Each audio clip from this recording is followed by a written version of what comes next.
शहीद हुए जवानों के शत विशत अधजले शरीर के टुकड़े, रेत के टीलों से ऊपर जाती लाशों के ढेर और कश्मीर की खून से सनी लाल रंग की सड़कों के दृश्य सामने आते हैं।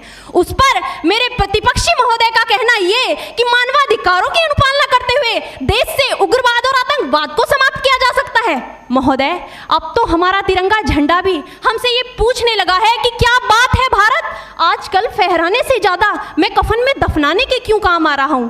महोदय, हृदय तो उस दिन फट गया जब बूढ़ी माँ अपने बेटे के चिथड़ों को देखकर बोली कि साहब, आप तो भर्ती में 1 इंच भी कम नहीं लेते, मैं आधा शरीर कैसे ले लूं। महोदय, आज इन मानवाधिकारों के कारण इन आतंकियों के बंगलों की आकाओं की नाकफनी हंसती है और शहीद हुए हमारे जवानों के आंगन की तुलसी रोती है। जब एक शहीद हुए जवान की विधवा की वेदना चीख चीख कर ये कहती है कि प्यार भी भरपूर गया, मांग का सिंदूर गया, नन्हे नौनिहालों की लंगोटियां चली गई, छोटी छोटी बेटियों की चोटियां चली गई और आपके लिए तो एक आदमी मरा है साहब, मेरे घर की तो रोटियां ही चली गई।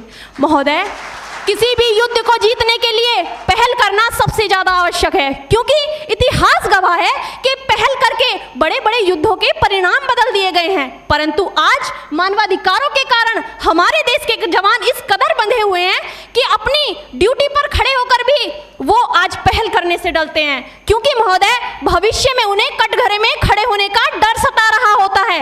वो ये जानते हैं कि चाहे एक उग्रवादी की राइफल से निकलने वाली गोली को ये तय करना पड़े या ना पड़े कि वो किसे लगेगी, लेकिन हमारी राइफल से निकलने वाली हर गोली को ये निर्णय लेना पड़ता है कि चाहे वो किसी निर्दोष को लगे, दोषी को लगे या ना लगे, परंतु किसी निर्दोष को नहीं लगनी चाहिए। यदि ऐसा हुआ तो ना तो ये समाज हमें छोड़ेगा, ना ही तिल का ताड़ बनाने वाली ये मीडिया हमें छोड़ेगी। और महोदय, मानवाधिकार के तले किसी जवान को दबाकर युद्ध के मैदान में छोड़ देना कोई वीरता नहीं, एक आत्महत्या है। क्योंकि महोदय, फूल को श्रृंगार दो ये मुमकिन नहीं और एक वीर को झनकार दो ये मुमकिन नहीं। जो हाथ बांधे सेना के, ऐसे मानवाधिकार का पालन संभव नहीं।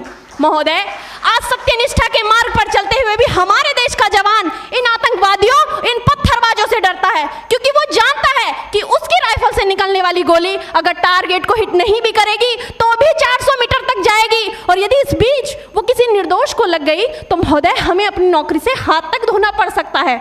और महोदय, अपनी नौकरी को बचाने की खातिर एक जवान आज ये सोचता है कि चाहे सांप मरे या ना मरे, परंतु लाठी नहीं टूटनी चाहिए, क्योंकि आज हमारे देश के हालात कुछ ऐसे हो गए हैं कि चिरागों को हवाओं में उछाला जा रहा है, हवाओं पर भी रोब डाला जा रहा है। अरे हम ही तो बुनियाद है आंतरिक सुरक्षा की, और आज हमें ही नौकरी से निकाला जा रहा है। महोदय, जब पुलवामा में 44 जवान शहीद हुए, छत्तीसगढ़ में 76 जवान शहीद हुए, तो कोई भी मानवाधिकार की दुहाई देने वाला हमारे पक्ष में आकर खड़ा नहीं हुआ।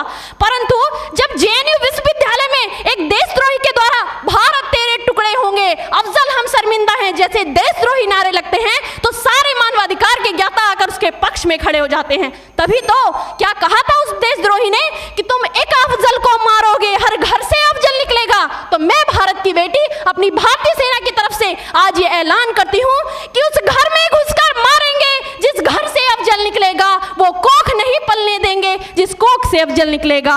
उठो देश के वीर जवानों, तुम सिंह बनकर दहाड़ दो और एक तिरंगा झंडा उस कन्हैया के सीने में गाड़ दो। महोदय, अंत में अपनी वाणी को विराम की ओर ले जाते हुए मैं सिर्फ इतना ही कहना चाहूंगी कि मुझे अफसोस है अपने देश की न्यायिक प्रक्रिया पर, जहां आज भी रात के 12 बजे अजमल कसाब जैसे आतंकी के लिए सर्वोच्च न्यायालय के दरवाजे खोल दिए जाते हैं। ऐसे देश से मानवाधिकारों की अनुपालना करते हुए आतंकवाद और उग्रवाद से कभी नहीं निपटा जा सकता। मानवाधिकार के नाम की दुहाइयां देने वालों, सीमा पर लड़ा नहीं जाता चरखों से शोलों के आगे, रामायण पढ़ी नहीं जाती सीमा पर गोलों के आगे। धरती के घोर कुहासे को एक सूरज ही हर सकता है, क्योंकि एटम बम से रक्षा केवल एटम बम ही कर सकता है। जय हिंद, जय भारत।